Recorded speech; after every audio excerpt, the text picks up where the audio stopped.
قرآن نے کس سے خطاب کیا؟ الا تفعلوہ، جو وہ مہاجر جو لٹتے لٹائے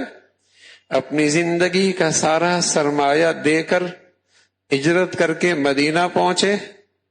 اور وہ انصار جو گنتی کی بخاری شریف کی روایت ہے کہ غزوہ بدر سے پہلے جو مسلمانوں کی مردم شماری ہوئی تو وہ تعداد 1,500 تک بھی نہیں پہنچی تھی، اور ان اولین مسلمانوں نے قرآن کے اس پیغام کو اپنی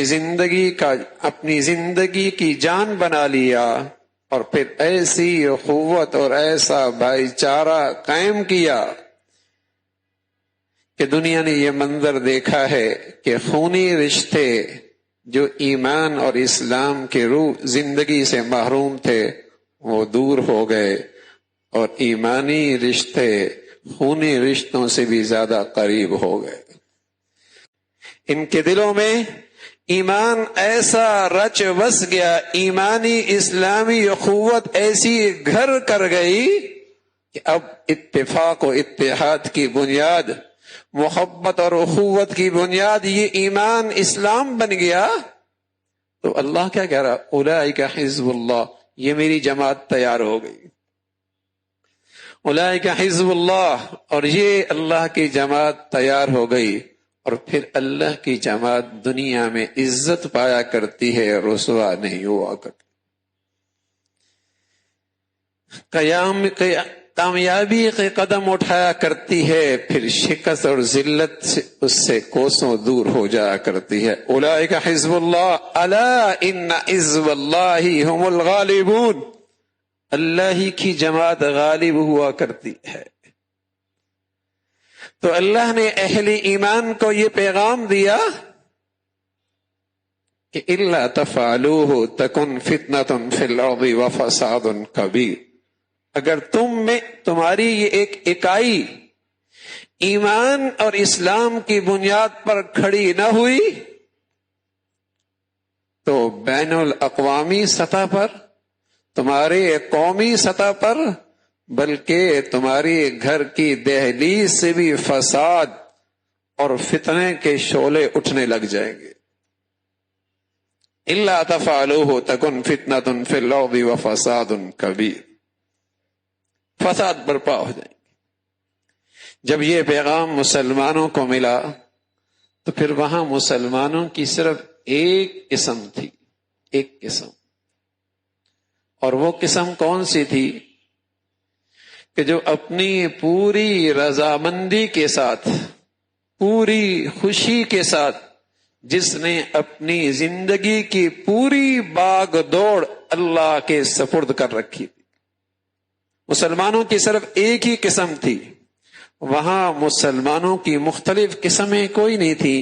کہ یہ انتہا پسند، یہ ترقی پسند، یہ روشن خیال، یہ سیکولر، یہ مسلمانوں میں کوئی تقسیم نہیں تھی۔ یہ لسانیت، وطنیت، قومیت کی نفرتوں کی دیواری بھی کوئی نہیں تھی۔ اور پھر دیکھا دنیا نے یہ منظر بھی دیکھا، اس تھوڑی سی جماعت نے کیا حیرت انگیز کارنامے سر انجام دیے،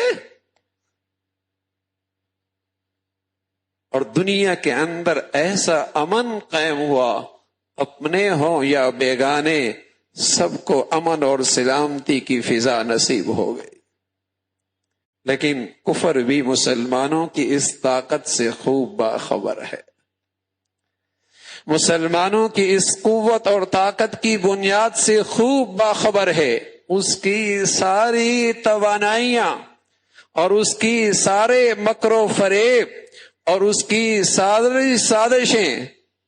اور مسلمانوں کی کم علمی اور جہالت سے وہ بھرپور فائدہ اٹھا رہا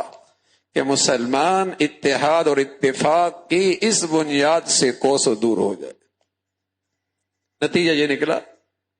کہ دنیا میں جہاں مسلمانوں کی خاطر کہیں آواز اٹھتی ہے تو ساری دنیا کا کفر اس کے خلاف امڑ آتا ہے۔ اپنے عزیز ہے، یہ مسلمانوں کے اتحاد کی بنیاد بن سکتا ہے۔ حرمین شریفین کے بدولت وہاں کی فضا ایسی ہے کہ مسلمانوں کا محبتوں کا مرکز وہاں ہے، وہ بھی بنیاد بن سکتا ہے۔ اور نہ جانے دنیا میں اللہ مسلمانوں کی کون سی ادا اللہ کو پسند آئی کہ ترکی کی فضا جو مسلمانوں کے اتحاد کی امیدوں کی مرکز بنی ہوئی ہے، جس نے جہاں اقتصادی اور معاشی طور پر غیر معمولی ترقی کی ہے، وہاں اس مرد میدان نے کارنامہ سر انجام یہ دیا ہے کہ دنیا کے کسی خطے میں مسلمان پر ظلم ہوتا ہے تو وہ شخص آواز اٹھاتا ہے۔ اس کفر کی دنیا کے اندر،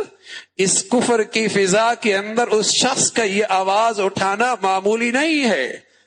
یہ کفر کے سینوں میں کانٹے کی طرح چبھتا ہے اسے کہ مسلمانوں کی خاطر بھی کوئی آواز اٹھانے والا ہے۔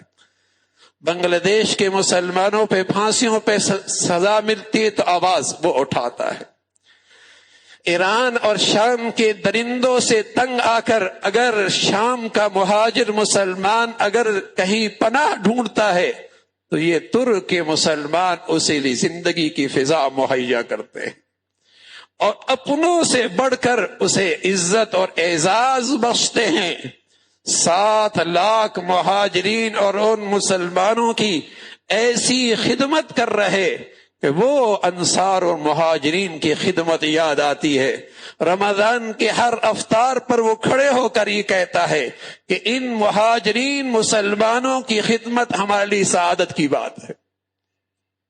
لیکن دنیا کو یہ برداشت کہاں ہے کہ کوئی دنیا میں مسلمانوں کی خاطر آواز اٹھائے، یہ دنیا کو برداشت نہیں،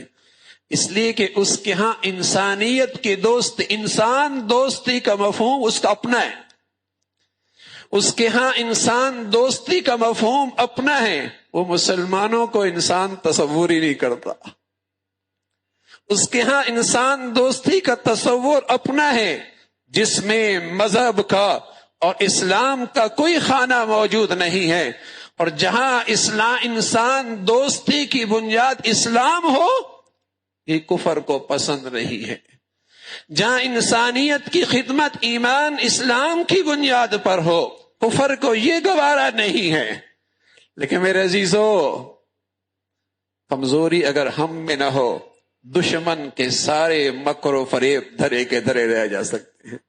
جس کا آپ نے تھوڑا سا منظر دنیا میں دیکھا ہے۔